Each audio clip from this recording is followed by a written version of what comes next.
Steve Lacy is on Most Requested Live with Bennett. Just hopped out the shower, fresh and clean. Yeah, fresh and clean. Party last night. I'm tired, man. Yeah, where were you at last night? But we just had like an album celebration in the city. That's exciting, man. Yeah. I mean, bringing all the vibes this summer. We appreciate you wholeheartedly, Steve Lacy. And thank you for the time, man. It's hard to locate a Steve Lacy interview on the internet. You don't do a lot of these, so I notice you and I appreciate the time. It's a big summer for you. How do you feel just with everything, taking it in? Man, I just feel grateful. I'm just grateful, man. You know,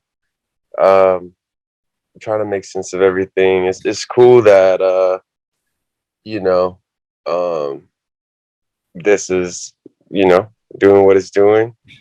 And that people believe in it as much as I believed in it, like before it was out into the world. So it's a good feeling, man. I never, it's the first time that anything I've done, that was my own. I've produced for plenty of people, but I think it's the first time that my work has gotten this amount of recognition. And it's cool because, like nothing had to change. It was just like I just had to get better in my craft and really like focus and study it and take it more serious. So yeah, I think it's I'm pretty excited about like touring it and everything too.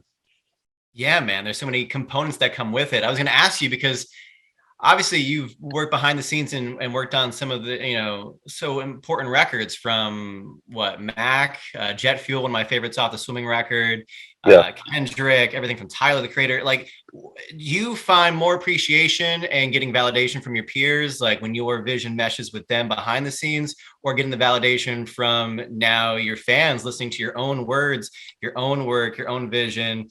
Can you pick one, or is it, it's gonna be amazing for both ends, right? I feel like I think I get validation from a little bit of everything and everyone. Yeah. But it's mostly myself. Like I'm my biggest critic. I think everybody telling me stuff is cool. Like it'd be like, okay, that's dope. But really, the motherfucker. Sorry, I don't know if I can cuss on the radio. Oh yeah, The person, the person, validate me the most will be like myself, and I'm always just like just trying to get better. So I take it all with a grain of salt, but it doesn't. I don't like to hold on to that much, so it can keep me creative and keep me grounded and just work on what's next. I don't want to. This recognition and stuff is like really dope, but I want to stay grounded and just keep it going. I totally hear that. Yeah. I feel like when you are your own worst critic and you're perfectionist and you're just inside your own head, I feel like what you said, like you can't get a big head from that, right? Like you take everything with a grain of salt because inside you're already nitpicking your work. Yeah. You're your own worst critic. So for better or for worse. And I think that's great. Take me back to the beginning of this project. You're putting together Gemini Rights, which congrats on this album, man, from start to finish. Static, Mercury. This is just, I feel like this album was like made for me. Like this is just like my lane, my vibe. Tell me about the start of this. From what I understand, when you were making Bad Habit, did that kind of set the tone for this whole project? They kind of like put you in this lane writing wise? Yeah. It was like Bad Habit and Buttons. And then I had sketches of like Mercury and Amber, but it's funny, like I feel like I didn't write those because the way that I work is like I'm a producer first. So I would like make the track and it would be fully structured and it'll be all the melodies, all the harmonies, but no words. So I was listening to Mercury like like fully sketched out for like a year. I didn't write that till like a lot of things came in like the last 3 weeks. So I feel like I had the sonic scape for like maybe like a year and a half. And then Bad Habit came. Yeah, I don't remember the date that one came. But yeah, it was all just like a process of like just sprinkling little things here and there. So it's like, okay, the words are written, but it was like the first two verses, and then so Fouché and I wrote the first part, and then Diana Gordon came because I was like, oh, I think the song's maybe probably done, and then Diana was like, oh, I hear this melody, and she's like, you got to burn in the night, and she was just going ham, and I was like, oh shit, that's another section, cool, and we had that, and then yeah, it was such a process, man. I'm rambling on, but No, yeah, I love it was this. really No, I'm like geeking out hearing how the song is constructed and the components. Like I never would have guessed like that's how it came to fruition. That's amazing. yeah, it's supernatural. It wasn't like we wasn't in a studio like hit makers. All right, let's come It up with was a like a song of the summer, process. guys. Yeah. Yeah, it was a process of just keeping me excited, man. Because the way that I work is I'm very excitement based. Like if I lose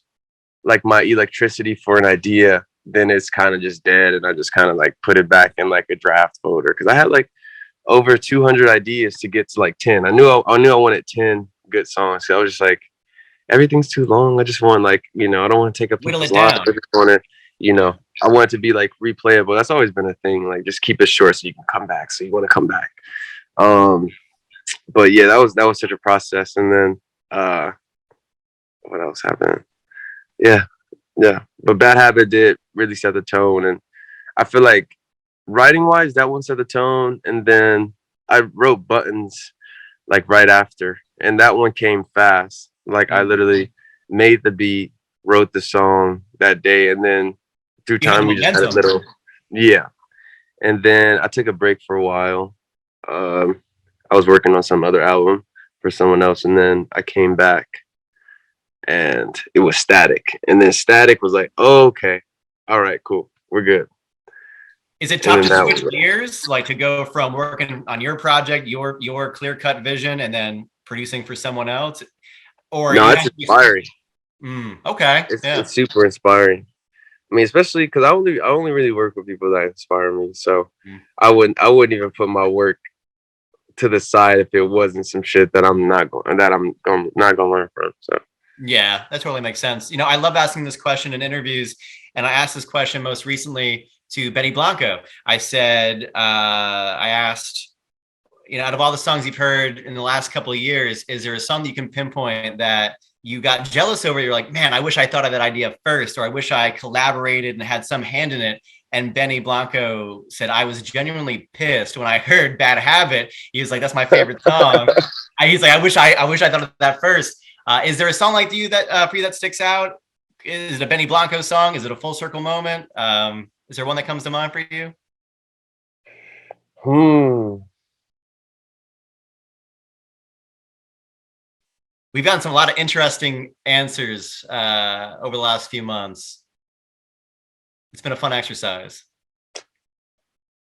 What? I don't know. This one's hard. I don't know. I guess it was Labor Day weekend. I was out late last night. Don't give me the hard shit. Right. Maybe I would say like Same Old Mistakes by Rihanna, probably. Okay.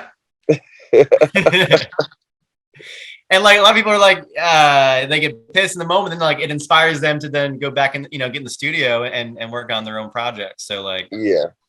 you Yeah. know, Chris Martin was saying it was Harry Styles as it was, and he was genuinely pissed. And then he got in the studio and started working on music. I just love hearing that, where artists inspire other artists, and it kind of like a chain That's reaction. that's what it's all about, man. We all Yeah, supposed to be here to inspire each other, you know. absolutely. I hate the competitive thing about music that people do, especially with black artists. I'm like ranting about like stop comparing black artists to each other because it only do it with us. Why You is know that? what I'm saying? That's a longer conversation. I don't know. Yeah, But how much time you got? right. People always feel the need to compare black artists. It's like there can only be one. And it's like, man, no, that's not what this is about. Right. And I'm standing on that, and I embrace, all black artists. I think we all supposed to be here. We all got a place in this music thing. So, yeah, I won't be participating in that competition thing. as No, much what? as Yeah, what competition? It's all love, right? It's all yeah, but no, it's like stand fan things, but right. yeah, specifically with black artists, so they always do that.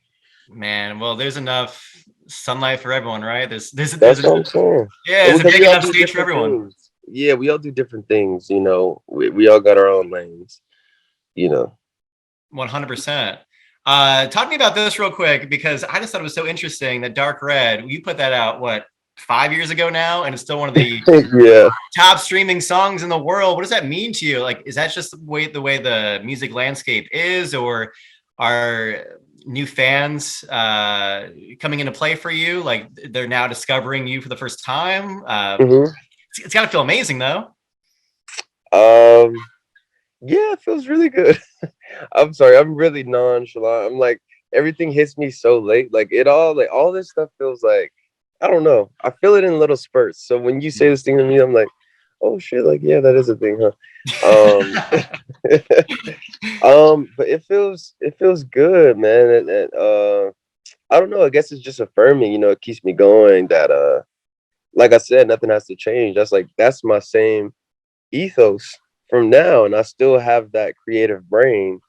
You know, and it's just wild that like something that old that like I still did it with something like that. And you know, again, like I wasn't thinking about, you know, any of that stuff. And I think now I'm a little more aware of like how things will age and stuff like that. Like I care about that type of thing. But you know, with something like Dark Red, I'm like, oh, okay, this is something that aged well. So what were the elements of this?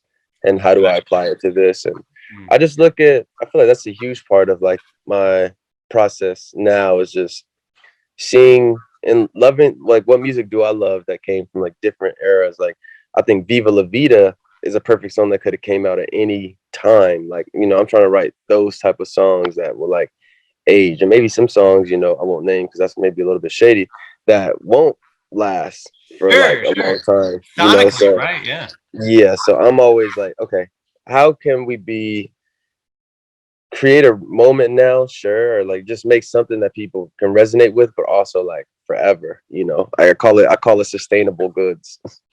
Yeah, absolutely.